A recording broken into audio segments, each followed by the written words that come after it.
Es una película de 1998 que no trata exclusivamente sobre el racismo. Se trata de una radiografía perfecta de lo que le ocurre a una persona cuando deja de pensarse como individuo y se entrega por completo a una ideología que le promete identidad, sentido y enemigos claros. Es una historia sobre cómo el odio no nace únicamente del prejuicio, sino de una forma de pensar que disuelve al individuo dentro de un colectivo y lo convierte en una herramienta del poder. Bienvenidos a Vitrina Legal y a la reseña número 44 de Derecho y Cine.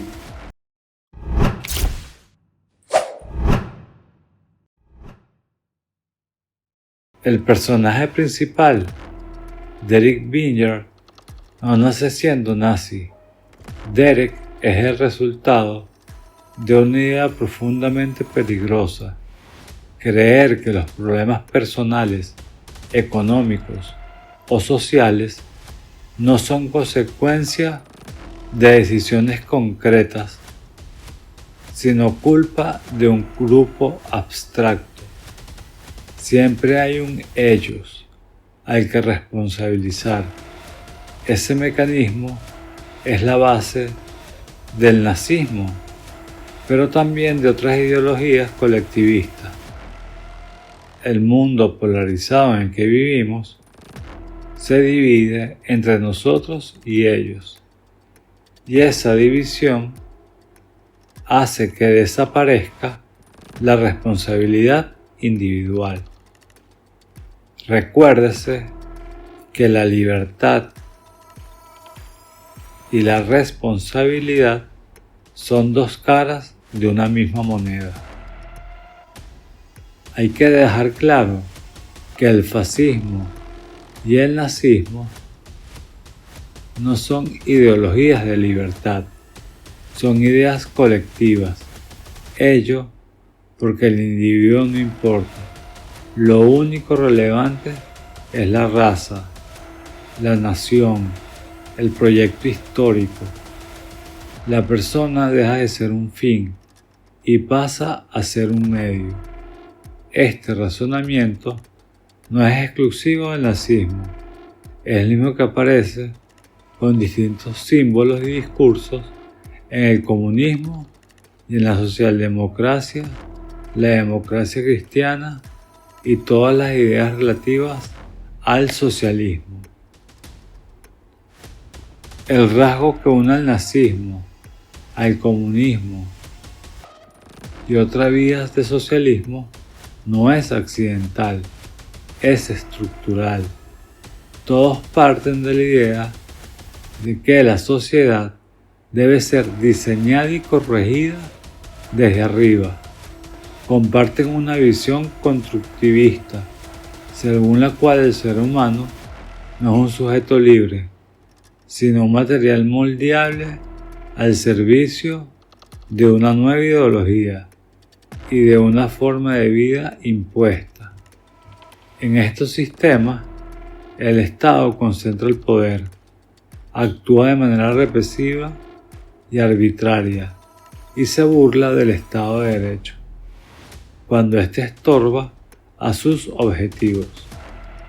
Todo el aparato estatal rinde cuentas al mandatario máximo, no para proteger libertades, sino para evaluar la propaganda, medir la obediencia social y avanzar en la construcción del llamado hombre nuevo, sometido a una moral que no nace de principios propios, sino de lo que el Estado define como correcto en cada momento. El resultado es siempre el mismo. Las personas pierden autonomía, dependen de las dádivas del poder y son movilizadas ideológicamente contra adversarios fabricados, mientras el verdadero centro de dominación queda fuera de toda crítica. El largometraje muestra este proceso a nivel individual. Derek encuentra pertenencia en el grupo. Deja de pensar y empieza a repetir.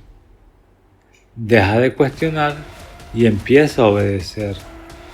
El colectivismo funciona así.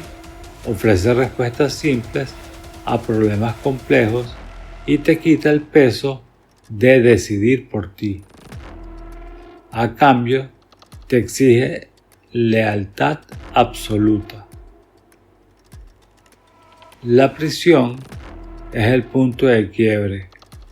Allí Derek se enfrenta a una realidad que no encaja con el relato ideológico. Descubre que las personas no son caricaturas y que el grupo que decida protegerlo no tiene ningún problema en traicionarlo. Porque en los sistemas colectivistas, la lealtad no es hacia las personas, sino hacia una idea. Cuando dejas de servir a la idea, te descartan sin remordimiento. En la Unión Soviética, el comunismo se sostuvo mediante un estado represivo que recurrió a purgas, ejecuciones, hambrunas inducidas y sistemas de campo de trabajo forzados del Gulag, lo que provocó entre 20 y 30 millones de muertes. En China, bajo el maoísmo, la misma lógica colectivista aplicada a gran escala derivó en el gran salto adelante y la revolución cultural, con colectivizaciones forzadas, persecución política y hambrunas masivas que causaron entre 40 y 50 millones de muertos. La coexistencia de métodos distintos explica que no hay una cifra única. Las estimaciones dependen de qué fuentes se consideran más fiables y de cómo se define víctima. Es decir, solo toman en cuenta la hambruna, también la violencia directa, exceso de mortalidad total, etc. En ambos casos, el patrón fue idéntico. Un Estado que estuvo por encima de la ley y el Estado de Derecho. Anuló la libertad individual y justificó la muerte de millones en nombre de la construcción de una nueva sociedad y de un supuesto hombre renacido o nuevo y afines. No obstante, el comunismo no suele generar la misma repulsión inmediata que el nazismo. Aún hoy existen personas que consideran al comunismo una ideología valiosa o beneficiosa, que sostienen que nunca se ha aplicado de manera adecuada o que pese a sus deficiencias lo juzgan superior al capitalismo y demás regímenes de libertad. Los regímenes más radicalizados, nazis, comunistas y demás regímenes socialistas, ampararon sus crímenes desde el propio aparato estatal, recurriendo a consignas solemnes destinadas a dar apariencia de legitimidad a lo injustificable. Lemas como todo dentro del Estado, nada fuera de él, o la idea de que todo es válido dentro de la Constitución y nada fuera de ella, lo cual deja al descubierto una misma idea. La ley no existe para frenar el poder, sino para servirle.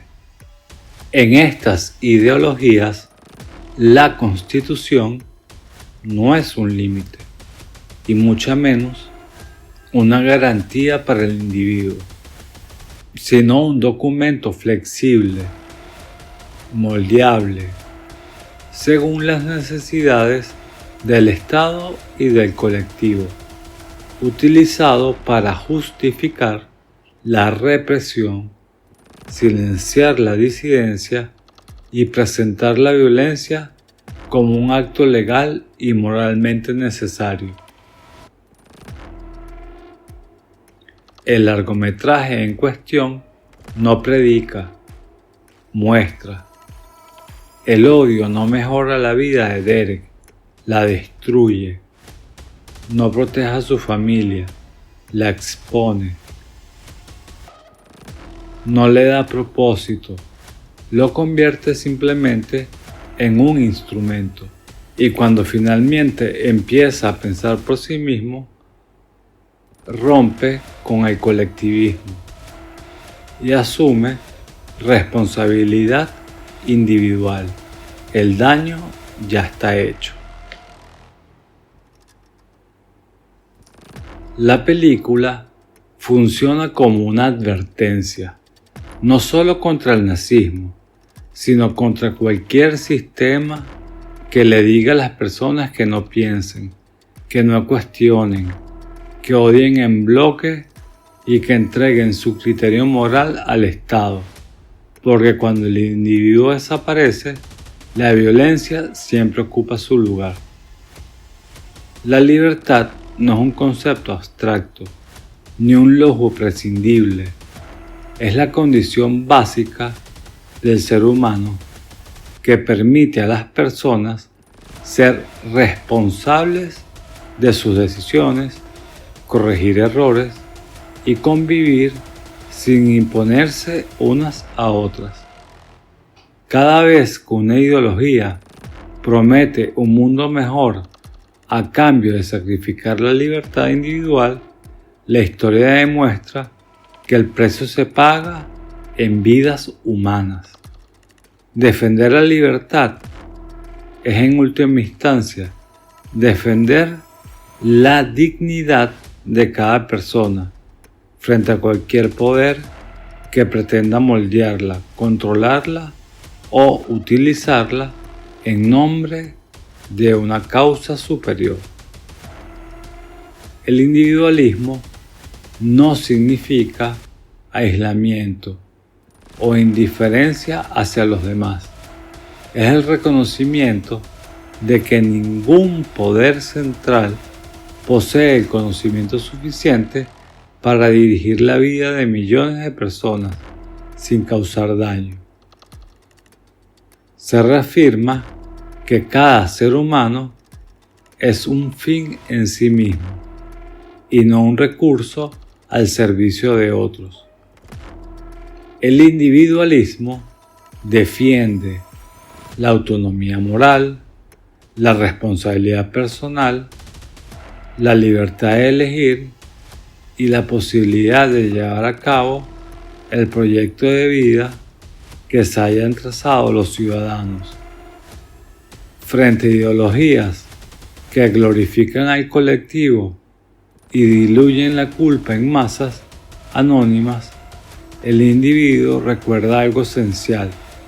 Solo cuando se respeta a la persona se puede construir una sociedad con instituciones y un marco jurídico.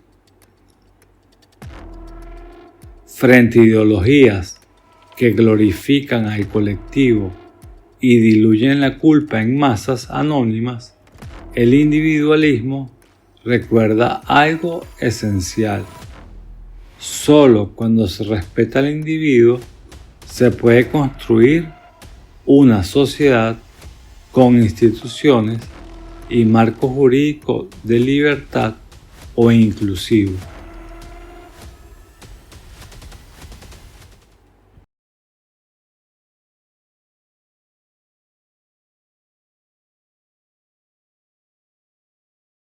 No olvides que puedes enviarnos tus sugerencias y comentarios al correo vitrinalegalconsulta@gmail.com y seguirnos en nuestras redes sociales @vitrinalegal en Instagram y Vitrina Legal en Twitter, o a través de nuestra página web www.vitrinalegal.com.be.